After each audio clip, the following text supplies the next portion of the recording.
चाय से शुरू हुई थी सरकार और गाय पे अटक गई और विकास की मौसी 10 साल में रास्ते में भटक गई। ये बोलते हैं कि गाय हमारी माता है पर माँ की रक्षा करना इन्हें नहीं आता है। इस देश के लोगों का यही है किस्सा कि जिसको जिताया वो राजा की तरह जाएगा और जिन्होंने जिताया वो फकीर की तरह। सरकार उनको रिलीफ नहीं देती है जो विदेश में जाके मिल्क शेक और लाते की चुस्कियां लगाते हैं। ये सरकार उनको रिलीफ नहीं देती जो आम आदमी 2 पैकेट दूध खरीदने से पहले 10 बार सोचता है। सर बचपन से हम सुनते आए थे कि संडे हो या मंडे रोज खाओ अंडे, और अंडे का फंडा यही है सर कि भारत के बच्चों के किस्मत में महीने में एक अंडा नहीं मिलता। अभी तो शुरुआत है, ये तो ट्रेलर है, पिक्चर बाकी है। अंत पे आते हैं मच्छी पे। आप लोगों को ज्यादा पसंद नहीं पर हम क्या करें, हम तो माछे भाते बंगाली है, हमको तो बोलना ही पड़ेगा। 3 से 303 से 240 के आंकड़े बोलते हैं कि इस बार जो आप चले गए तो दोबारा लौटने की संभावना नहीं होगी। नीट के घोटाले से लेके नीट के घोटाले से लेके जीएसटी के बोझ तक, एयरपोर्ट की छत टूट जाने से लेके रेल पटरी से छूट जाने तक, तृणमूल कांग्रेस के सदस्य हर सांसद देश के हर गंभीर मुद्दे पर चर्चा करेंगे। बस यही आपको बोलना था। Respected sir, Mahamati Manush is the Magna Carta of the governance of West Bengal and our party, and I feel truly honored that today I have been given the opportunity to talk on a ministry which is intrinsic to the Mahamati Manush of the country. हमारे किसान अपनी मवेशी को, अपनी फसल को माँ की तरह पूछते हैं, जिस खेत में वो हल चलाते हैं उस जमीन को नमन करते हैं। But does this major sector get support from the government? Sir, Indian agriculture supplies around 58% of India's livelihood and is a principal source of income for half of the population, accounting for 17 to 18% of the country's GDP. 70% of India's rural poor depend on livestock and farm animals. But does this sector get what it deserves? इसका जवाब अगर आप देश के किसान से पूछेंगे तो वो आपको यही बात बोलेंगे कि चाय से शुरू हुई थी सरकार और गाय पे अटक गई और विकास की मौसी 10 साल में रास्ते में भटक गई।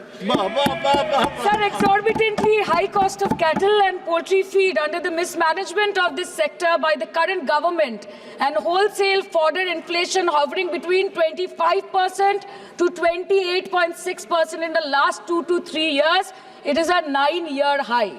Sir, किसान खुद क्या खाएंगे? अपने परिवार के लोगों का खिलाएंगे? अपनी गाय भैंस भेड़ बकरी को क्या खिलाएंगे?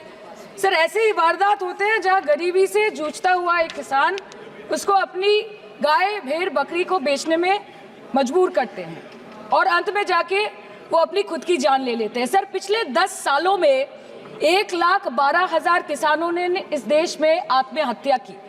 एनसीआरबी की एक रिपोर्ट के अनुसार 10 साल में हर दिन इस देश में एवरेज में 30 किसान हर दिन अपनी जान ले लेते हैं।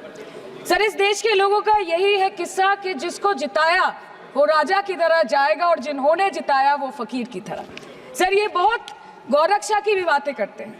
देश के लोगों को ये पता होना चाहिए that there is a fodder crisis in India and the union minister has himself stated in a written reply in Rajya Sabha that yes, the country is deficit in fodder.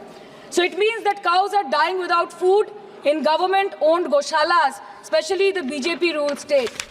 74,000 cattle had died at Panjrapols in Sundarnagar and Banaskantha district of Gujarat in the last 3 years. 200 cows were found dead in Madhya Pradesh's Shivpuri district. 173 cows allegedly died in a week in Chhattisgarh. And 74,016 cows had died in Hingonia Gaushala in Jaipur during the previous BJP government in Rajasthan. तो sir, पहले खाना ही नहीं मिला, fodder crisis, फिर मिल भी जाए तो इतना महंगा कि किसान खरीद ही नहीं पा रहा है, फॉडर इन्फ्लेशन, और सर खाना मिल भी जाए तो पशुओं की बीमारी। उससे मुकाबला करने के लिए इस सरकार ने क्या किया? The Parliamentary Standing Committee on Agriculture, Animal Husbandry and Food Processing presented its report which stated that 32.7 lakh cattle were infected by the viral lumpy skin disease across several states and a whopping 2.4 lakh cattle died within months. ये बोलते हैं कि गाय हमारी माता है पर माँ की रक्षा करना इन्हें नहीं आता है। अध्यक्ष महोदय, हम सब जानते हैं कि इस मिनिस्ट्री के अंतर्गत डेयरी भी आता है और भारत इस पूरी दुनिया में दूध के उत्पादन में नंबर 1 है, contributing to almost 24.46% of global milk production. But since the government has not been able to bridge the gap between demand and supply, it has successfully turned the country from being the largest producer of milk to an importer of milk. In the last 10 years, due to the stagnation in milk production, the gains of white revolution has been systematically whitewashed. The dairy farmers are forced to throw buckets of milk on the highway protesting against meager remuneration for their produce. And the price of milk, on the other hand, has increased by a massive 55% in the past 10 years. It was rupees 36 per litre in 2014 and now rupees 56 per litre in 2024. When this government came to power, the first thing the milk producing companies regulated by it did was to increase the price of milk by rupees 2 per litre. This was their revenge on the people of India for not providing a majority to the BJP. Aam Aadmi ke doodh, छाछ, लस्सी, दही, पनीर पर 5% की GST, cream, condensed milk, मक्खन, घी पर 12% की GST और अमीरों के हीरो पर सिर्फ 1.5% की जीएसटी। सरकार उनको रिलीफ नहीं देती है जो विदेश में जाके मिल्क शेक और लाते की चुस्कियां लगाते हैं। ये सरकार उनको रिलीफ नहीं देती जो आम आदमी 2 पैकेट दूध खरीदने से पहले 10 बार सोचता है। सर, बचपन से हम सुनते आए थे कि संडे हो या मंडे रोज खाओ अंडे। India rank second in egg production in the world. और अंडे का फंडा यही है सर कि भारत के बच्चों के किस्मत में महीने में एक अंडा नहीं मिलता। मिड डे मील के चलते हफ्ते में अगर एक आध अंडा मिल भी रहा था तो कहीं धर्म के नाम पे तो कहीं महंगाई के चलते उसे बंद करने की मांग उठ रही है।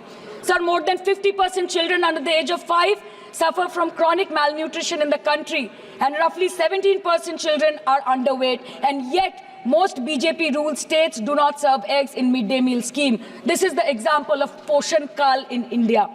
सर, अंत पे आते हैं मच्छी पे। आप लोगों को ज्यादा पसंद नहीं, पर हम क्या करें, हम तो माछे भाते बंगाली है, हमको तो बोलना ही पड़ेगा। And not to forget that 2.8 crore fisher folk are employed directly in catching fish in the country and millions are employed in the value chain of selling fish and aquaculture. इस बीजेपी सरकार ने पिछले 10 सालों में इस देश के लिए क्या किया, उससे बड़ी तालिका बनेगी कि 10 साल में क्या क्या कर सकते थे पर किया नहीं। 2014 में जो किसान मोदी है तो मुमकिन है सोच के और अच्छे दिन के ख्वाब देख के बीजेपी को वोट दे रहा था, आज 10 साल बाद वो बोलता है कि मोदी है तो नामुमकिन है। शायद अभी वो किसान है भी नहीं। तो इसीलिए मैं बोलना चाहती हूँ कि समय बड़ा महत्वपूर्ण होता है अध्यक्ष महोदय और बड़ा बलवान। बंगाली में हम एक बात बोलते हैं कि समय गेले साधन होबे ना। इसका मतलब यही है कि अगर समय चला गया तो साधना नहीं होगी, अगर भक्त रूठ गए तो आराधना नहीं होगी। और 3 से 303 से 240 के आंकड़े बोलते हैं कि इस बार जो आप चले गए तो दोबारा लौटने की संभावना नहीं होगी। तो यही बोल के मैं अपनी बात खत्म करती हूँ। Thank you so much.